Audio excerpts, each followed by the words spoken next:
Hello students, आज हम BSc first year का पेपर सेकंड का यूनिट थर्ड स्टार्ट करने जा रहे हैं। इस यूनिट में दो टॉपिक्स हैं, एल्केन्स एंड साइक्लो एल्केन्स। तो सबसे पहले हम स्टार्ट करेंगे alkanes. Alkanes simplest organic compounds होते हैं। यह ओपन चेन हाइड्रोकार्बन्स होते हैं, यानी विवृत श्रृंखला यौगिक होते हैं। हाइड्रोकार्बन का अर्थ है कि कंपाउंड्स में सिर्फ कार्बन और हाइड्रोजन पाए जाता है। यह संतृप्त प्रकृति के होते हैं, यानी सैचुरेटेड नेचर के। जैसा कि आपको पता होगा कि एन शब्द लगाना मीन्स सैचुरेटेड है, इन मीन्स कंपाउंड में डबल बॉन्ड है और आइन मीन्स कंपाउंड में ट्रिपल बॉन्ड है। तो एल्केन्स में केवल कार्बन कार्बन बॉन्ड और कार्बन हाइड्रोजन बॉन्ड पाया जाता है। ये दोनों ही बॉन्ड्स स्टेबल होते हैं और ये यौगिक स्थायी और उदासीन प्रकृति के होते हैं। आइए अब इसका नामकरण देखते हैं। तो IUPAC के अनुसार बस 3 या 4 नियम का याद रखना है आपको। सबसे पहला होता है लॉन्गेस्ट चेन रूल या लंबी श्रृंखला नियम। जैसे एक यहाँ यौगिक दिखाया हुआ है, इसमें हम श्रृंखला 1, 2, 3 कार्बन की भी देख सकते हैं, लेकिन हम श्रृंखला कौन सी लेंगे? 1, 2, 3, 4। अतः इसमें 4 कार्बन की श्रृंखला ली जाएगी, यानी यह ब्यूटेन का यौगिक होगा।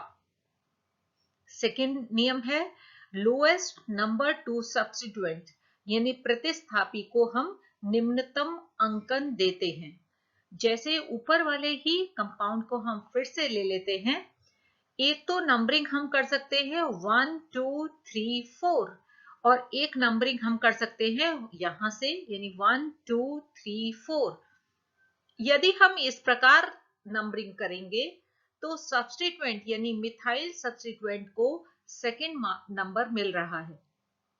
लेकिन यदि हम नंबरिंग इस तरह से करेंगे तो प्रतिस्थापी को थर्ड नंबर यानी 3 अंक मिल रहा है। अतः यह गलत होगा। हमें प्रतिस्थापी को निम्नतम अंक देना है।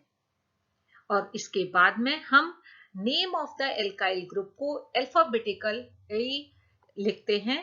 और यदि एक ही प्रकार के एक से अधिक समूह होते हैं तो हम डाई या ट्राई शब्द का इस्तेमाल करते हैं, यानी एल्काइल समूह की स्थिति व नाम हम अंग्रेजी वर्णमाला के क्रम में लिखते हैं और एक ही प्रकार के 2 या अधिक समूह होने पर डाई व ट्राई शब्द का इस्तेमाल करते हैं।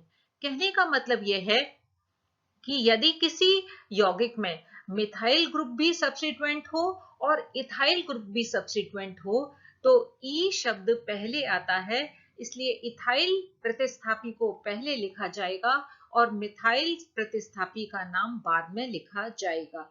और यदि 2 मिथाइल ग्रुप है तो डाई मिथाइल लिखेंगे, 2 इथाइल ग्रुप हैं तो डाई इथाइल ग्रुप लिखा जाएगा।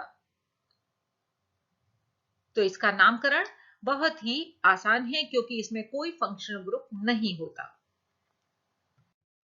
अब हम लेते हैं आइसोमेरिज्म इन एल्केन्स। तो मीथेन, इथेन और प्रोपेन में कोई आइसोमेरिज्म नहीं पाई जाती है।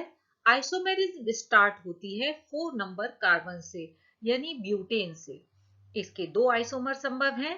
एक तो बिल्कुल स्ट्रेट चेन यानी सीधी श्रृंखला आइसोमर, इससे हम कहेंगे एन ब्यूटेन।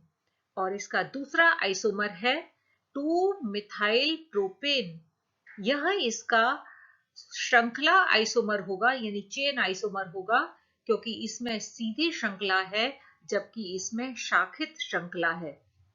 ये ब्रांचिंग हो गई तो 1, 2, 3 की चेन होगी और 2 पोजीशन पर मिथाइल ग्रुप लगा हुआ है, अतः 2 मिथाइल प्रोपेन इसका नाम होगा।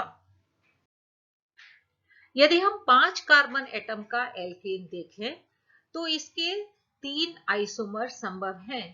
पहला एन पेंटेन, ये बिल्कुल सीधी श्रृंखला है। अब हम ब्रांचिंग करते हैं, तो एक मिथाइल ग्रुप को हम ब्रांच में लगा देंगे, तो ये हमारा हो जाएगा 2 मिथाइल ब्यूटेन, या हम इसे आइसोपेंटेन कहते हैं। देखिए बच्चों, ये वाले जो ग्रुप है इस प्रकार यदि लगा होता है यदि किसी यौगिक में, तो उसे आइसो का नाम दिया जाता है। और तीसरा आइसोमर है हमारा 2,2 डाइमिथाइल प्रोपेन या नियोपेंटेन। ये देखिए, यदि नियो चारों तरफ लगे हुए हैं तो ये वाला हमारा ग्रुप कहलाता है नियो, लेकिन इसका आईयूपीएसी नाम होगा 2,2 डाइमिथाइल प्रोपेन। यदि हम 6 कार्बन का एल्कीन लें तो इसके 5 आइसोमर संभव हैं। पहला एन हेक्सेन। अब हम क्या करेंगे, 5 कार्बन की तो हम श्रृंखला लेंगे और एक छठा कार्बन हम सब्स्टिट्यूएंट यानी प्रतिस्थापी के रूप में लगा देते हैं। यदि 2 पोजीशन पर लगा होगा तो हम कहेंगे 2 मिथाइल पेंटेन। अब देखिए इसका कॉमन नेम कैसे हो जाएगा, ये देखिए आइसो ग्रुप लगा हुआ है यहां पर, तो हम इसे कह सकते हैं आइसोहेक्सेन। अब यदि यही मिथाइल ग्रुप 3rd पोजीशन पर है तो इसका नाम हो जाएगा 3 मिथाइल पेंटेन। अब हम क्या करें, 4 कार्बन की तो हम इस श्रृंखला ले लेते हैं और 2 मिथाइल ग्रुप को हम सब्स्टिट्यूएंट यानी प्रतिस्थापी के रूप में लगाते हैं। तो फिर से दो बातें हो सकती हैं, दोनों मिथाइल ग्रुप हम अलग अलग लगा दें तो हम इसे कहेंगे 2,3 डाई मिथाइल ब्यूटेन। और यदि हम दोनों मिथाइल ग्रुप एक ही कार्बन पर लगा दें जैसे कि हमने यहां पर लगाया है, तो हम इसे कहेंगे 2,2 डाइमिथाइल ब्यूटेन। और हमने आपको बताया था कि ये वाली जो एंटिटी है ये क्या कहलाती है, नियो। तो इसे हम कह सकते हैं, कॉमन नेम इसका होगा नियोहेक्सेन। तो यहां पर ये वाले जो आइसोमर्स चेन आइसोमर्स कहलाते हैं, और ये वाले आइसोमर्स पोजीशन आइसोमर्स कहलाते हैं क्योंकि इसमें सब्स्टिट्यूएंट की पोजीशन डिफरेंट है।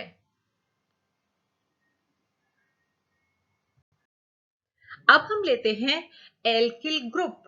एल्किल ग्रुप क्या होते हैं, एल्केन में से यदि हम एक हाइड्रोजन निकाल दें तो उसे एल्किल ग्रुप कहा जाता है। इसे हम आर शब्द से, आर अल्फाबेट से रिप्रेजेंट करते हैं। जैसे CH4 में हमने एक हाइड्रोजन निकाल दिया तो इसे हम कहेंगे मिथाइल ग्रुप। इथेन में से भी एक हाइड्रोजन निकाल दिया तो इसको कहेंगे हम इथाइल ग्रुप। लेकिन यदि यौगिक में एक से अधिक प्रकार के कार्बन व हाइड्रोजन परमाणु हों तो एक ही एल्केन से कई प्रकार के एल्किल मूलक प्राप्त हो सकते हैं। जैसे हमने एक ये यौगिक लिया है, इसमें ये दोनों एक से हैं कार्बन, ये बी टाइप का बी प्रकार का है, ये सी प्रकार का है और ये डी प्रकार का है। तो इससे कई प्रकार के एल्किल ग्रुप या एल्किल रेडिकल प्राप्त हो सकते हैं। कैसे, जैसे इस CH2 से इस CH3 से हमने एक H निकाल दिया, तो देखिए यहां पर हमने एक डैश लगा दिया है और फिर ये रिमेनिंग को हमने ऐसे लिख लिया है। ध्यान रहे, जिस कार्बन से रेडिकल बनता है उसे नंबर 1 दिया जाता है, तो हम यहां पर इस कार्बन को नंबर 1 देंगे। तो ये हमारा हो गया 1, ये 2, ये 3 और ये हो गया 4। यानी हमारा नाम इसका क्या होगा, 2 पोजीशन पर मिथाइल ग्रुप लगा है तो इसका नाम होगा 2 मिथाइल ब्यूटाइल ग्रुप। अब क्या कर सकते हैं, हम इस CH3 से भी एक हाइड्रोजन हम निकाल देते हैं। तो इसको तो हमने ऐसा लिख लिया, हमने इस वाले कार्बन से हाइड्रोजन हटाया है। तो अब हम इस कार्बन को नंबर 1 देंगे। तो अब देखिए 1, 2, 3, 4 ये वाली लॉन्गेस्ट चेन हो जाएगी और 2 पोजीशन पर अगेन मिथाइल ग्रुप है तो इसका नाम हो जाएगा 2 मिथाइल ब्यूटाइल ग्रुप। अब हम क्या कर सकते हैं कि ये वाला जो हाइड्रोजन है इसको हटा सकते हैं। तो क्या हो जाएगा, यहां पर हम बॉन्ड दिखा देंगे, यानी यहां पर ये ग्रुप बन गया, एल्किल ग्रुप या एल्किल रेडिकल बन गया। इसे हम कहते हैं कॉमनली टर्शरी पेंटाइल ग्रुप। लेकिन यदि हम इसका आईयूपीएसी नामकरण करें तो इस वाले कार्बन को नंबर 1 दिया जाएगा। ओके, तो ये 1 हो गया और ये 2 हो जाएगा और ये कार्बन नंबर 3 हो जाएगा। अब 1 पर 2 मिथाइल ग्रुप लगे हुए हैं तो इसका नाम हो जाएगा 1,1 डाई मिथाइल प्रोपाइल। देखिए, एक बात और बताना चाहूंगी, अब यहाँ पर 1 2 3 4 इसकी चेन हम नहीं ले सकते, क्योंकि ऐसा लेंगे तो हमें इसे 1 देना पड़ेगा, इसको 2, इसको 3, इसको 4। लेकिन हमने आपको बताया है जिससे रेडिकल या ग्रुप बनता है उसको हमें नंबर 1 देना पड़ता है। अब आते हैं हम यहाँ पर, यदि हम इस कार्बन का हाइड्रोजन हटा दें तो हमारा ये चीज बन जाएगी। तो इसे हम कहते हैं सेकेंडरी पेंटाइल ग्रुप। यहां पर हम इस कार्बन को नंबर 1 देंगे। तो देखिए, इसको यदि हम नंबर 1 देते हैं तो एक तो मिथाइल ग्रुप हमारा 1 कार्बन पर लगा हुआ है और एक मिथाइल ग्रुप हमारा सेकेंड कार्बन पर लगा हुआ है, तो इसका नाम होगा 1 2 डाई मिथाइल प्रोपाइल। नंबरिंग कैसे करेंगे, 1 इसको, 2 इसको और इसको 3। अब हम ये वाला लेते हैं, इस वाले कार्बन पर यदि हम हाइड्रोजन हटा देते हैं तो ये वाला ग्रुप बनेगा और इसमें एक आइसो, देखिए ये आइसो वाला ग्रुप लगा हुआ है तो इसे हम कहेंगे आइसो पेंटाइल ग्रुप। लेकिन आईयूपीएसी नामकरण कैसे करेंगे, इस वाले को हम देंगे number 1, number 2, number 3 and number 4। तो हमारा जो मिथाइल ग्रुप है किस पर लगा हुआ है, 3 नंबर पर लगा हुआ है, तो इसे हम कहेंगे 3 मिथाइल ब्यूटाइल ग्रुप। तो इस प्रकार हम एल्किल ग्रुप्स का नामकरण करते हैं। इसके और भी 4 ग्रुप्स बन सकते हैं, यहां पर हमने सिर्फ 4 को ही दिखाया है। अब हम लेते हैं classification of carbon in alkanes. हम कैसे पहचानेंगे कौन सा प्राइमरी, कौन सा सेकेंडरी, कौन सा टर्शरी कार्बन है। तो इस सिंपल सा है, प्राइमरी कार्बन उसको कहते हैं जब कार्बन केवल एक और कार्बन से जुड़ा हुआ हो। यदि कार्बन 2 अन्य कार्बन से जुड़ा हुआ होता है तो उस कार्बन को हम सेकेंडरी कार्बन कहते हैं। यदि 3 कार्बन से जुड़ा हुआ होता है तो टर्शरी कार्बन कहते हैं और यदि 4 कार्बन से जुड़ा होता है तो उसे क्वाटरनरी कार्बन कहते हैं। जैसे हम ये कोई यौगिक लें, इसको सिंपल तरीके से यहां हमने कार्बन से रिप्रेजेंट किया है, हाइड्रोजन नहीं लगाए हैं। हाइड्रोजन आपको उसकी वैलेंसी के अनुसार लगाने होंगे। तो देखिए, ये वाला कार्बन सिर्फ एक कार्बन से जुड़ा हुआ है, अतः यह प्राइमरी कार्बन होगा। अब इस कार्बन को देखिए, ये एक इधर कार्बन से जुड़ा है, ये इधर कार्बन से जुड़ा है, अतः यह सेकेंडरी कार्बन होगा। ये कार्बन देखिए, ये एक इधर से जुड़ा है, एक इधर से जुड़ा है और एक इधर से जुड़ा है, तो यह टर्शरी कार्बन होगा। इस वाले कार्बन को देखिए, ये एक तरफ यहां से, यहां से, यहां से और यहां से, यानी 4 कार्बन से जुड़ा है, अतः ये वाला कार्बन क्वाटरनरी कार्बन होगा। इसको देखिए, इसको, इसको और इसको, ये तीनों कार्बन सिर्फ एक एक कार्बन से जुड़े हुए हैं, अतः यह प्राइमरी कार्बन होंगे। तो इस प्रकार हम कार्बन को क्लासिफाई कर सकते हैं। अब हम देखेंगे एल्केन्स के क्या स्रोत होते हैं, हम एल्केन्स को कहां से प्राप्त कर सकते हैं। तो एल्केन्स का मुख्य स्रोत होता है नेचुरल गैस और पेट्रोलियम। एक्चुअली पेट्रोलियम एल्केन्स का और अदर हाइड्रोकार्बन्स का एक कॉम्प्लेक्स मिक्सचर होता है। पेट्रोलियम कि कुओं के ऊपर पाई जाने वाली जो नेचुरल गैस होती है उसमें मीथेन, ईथेन, प्रोपेन व ब्यूटेन पाए जाते हैं और एनिमल्स और वेजिटेबल्स के डिग्रेडेशन के फलस्वरूप भी लोअर एल्केज जैसे मीथेन प्रोड्यूस होते हैं।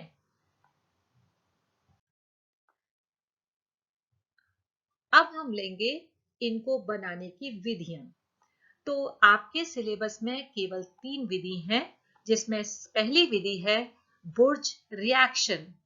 इस विधि द्वारा हम लोअर एल्केन्स से यानी निम्न एल्केन से उच्च एल्केन्स प्राप्त कर सकते हैं।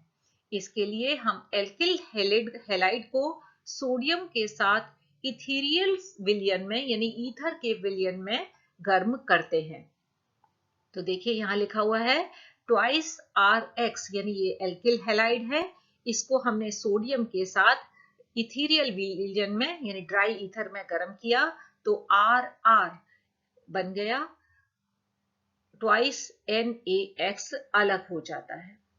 R हमने आपको बताया था कि किसके लिए लिखते हैं, एल्किल रेडिकल के लिए। यानी ये क्या होगा, जैसे सपोज हम लेते हैं CH3 तो CH3 यानी हमने शुरू में लिया है सपोज मिथाइल हैलाइड तो बाद में ये क्या बन जाएगा, ईथेन।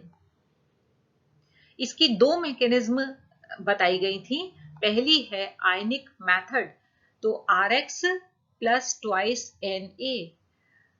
तो अब ये जो Na होता है इसका बाहर कॉन्फ़िगरेशन क्या होता है, 281 यानी यह अपना एक इलेक्ट्रॉन किसको दे देता है, एक तो देगा एल्किल रेडिकल को और एक इलेक्ट्रॉन दे दिया X को। तो क्या हो जाएगा, R माइनस हो जाएगा और ये स्वयं किस में कन्वर्ट हो गया, Na प्लस में, और जो दूसरा Na है वो भी यहाँ Na प्लस में हो गया और X माइनस हो गया।